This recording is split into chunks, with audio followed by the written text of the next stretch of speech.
Hi guys, nandito pala ako ngayon sa SM South Mall para magpa-downgrade ng internet. Galing na pala ako sa SM BF guys, kaso nga lang hindi sila doon nagda-downgrade kaya tinuro nila ako dito sa SM South Mall. Kaya naman dito ako napadpad guys kahit malayo sa bahay namin dahil tinamad akong pumila doon sa pinaka-branch.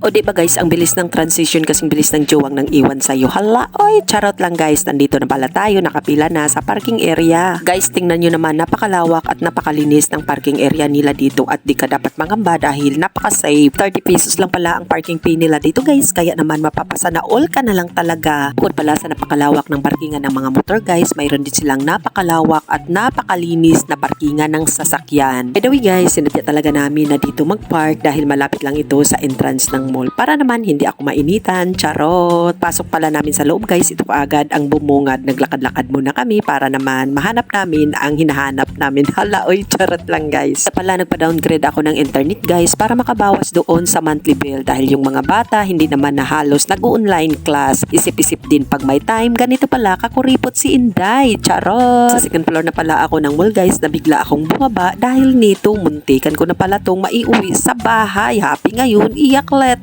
Hala, oy! Dali pala akong umakyat sa second floor guys, baka di ko mapigilan ang sarili ko at tuluyan ko nang maiuwi sa bahay. Pala guys, paakyat na pala ako ng third floor dahil doon ang branch kung saan doon din ako magpapadowngrade ng aking internet. Napakaganda pala ng halaman na to guys. Habang naglalakad pala ako sa hagda, naisipan kong mag-video para naman may maipakita ako doon sa mga hindi pa nakapunta dito. Ito na pala ako sa third floor guys at ito pala yung nagustuhan kong videohan dahil nagandahan ako dito kasing ganda ng jowa mong in love sa'yo. By the way guys, pinili ko pala na dito sa mall magpa-downgrade ng internet dahil bukas ito ng Monday to Sunday. Sa pinaka-branch naman, bukas ito ng Monday to Friday. Siya nga pala guys, dito pala ako magpa-downgrade ng internet. Pag akyat pala dito sa third floor, makita mo cinema, makita mo rin ang time zone. At kaharap pala nito guys ay ang cyber zone at dito mo rin makikita ang PLDT Smart. Siya nga pala guys, based on my experience, napakabilis ng transaction nila dito at napakabait pa ng mga staff. By the way guys, hilera lang pala ito sa Asus at saka sa Lenovo para di na kayo maligaw pagpunta nyo dito. Biroin nyo naman guys, ang bilis pala ng transaction dito. Pagpasok ko sa loob, kumuha kaagad ako ng numero at tinawag kaagad ako sa counter 5. Upo ko pala ng counter 5 guys, tinanong ako kung ano yung kailangan ko at ayun na nga, tiningnan sa computer kung pwede ba akong magpa-downgrade. Kaya nga pala guys, pinapapila pala ako ng form dito para ipa-approve kung pwede ba daw ako mag-avail ng downgrade. Pala kinabukasan guys, nakatanggap pala ako ng text message para i-check ang internet. Yun na nga guys, sa pangalawang araw nakatanggap na naman ako ulit ng text message at ayun na nga, na-approve na ang aking pagpa-downgrade kaya happy na naman si Inday kasi nakamura. See you in my next video guys. Babu!